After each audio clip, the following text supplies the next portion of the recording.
Well, the pandemic is affecting the country in so many ways. It's now forcing costs in the construction and housing industry to skyrocket. CBS 46's Trace and Bragg says Metro Atlanta's housing market is definitely feeling those effects as well. We're learning the pandemic is causing folks who use heavy machinery just like this to build homes to reach deeper inside their pockets, which is causing ripple effects in the entire housing market right here in Metro Atlanta.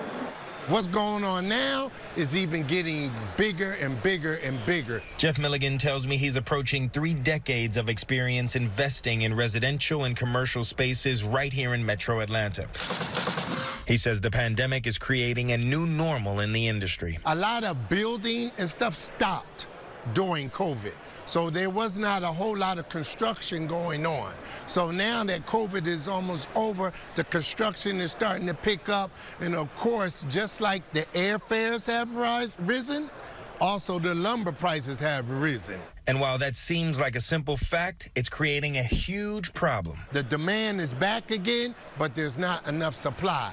So since there's not enough supply, the prices go up, and here we are. So we do any of the skilled trades, electrical, plumbing. It's why he showed up to the Build Expo in hopes of creating relationships with construction pros. We're an engineering firm that supplies construction materials to reinforce concrete. Well, it turns out the other side of the business is feeling the pinch too. The costs of materials are through the roof, freight, getting the raw materials through the roof. You name it, it's up. Sergio Delmont tells me he's had to look into new ways to reduce construction cost. His fear is the pandemic coupled with rising costs may lead developers to start postponing or canceling projects. There's this new strain of Delta or whatever it's called going around, and people are starting to get worried about future shutdowns. I think if they did a shutdown, that would be detrimental, not only to our economy, but the construction industry in particular. Hi, how are you?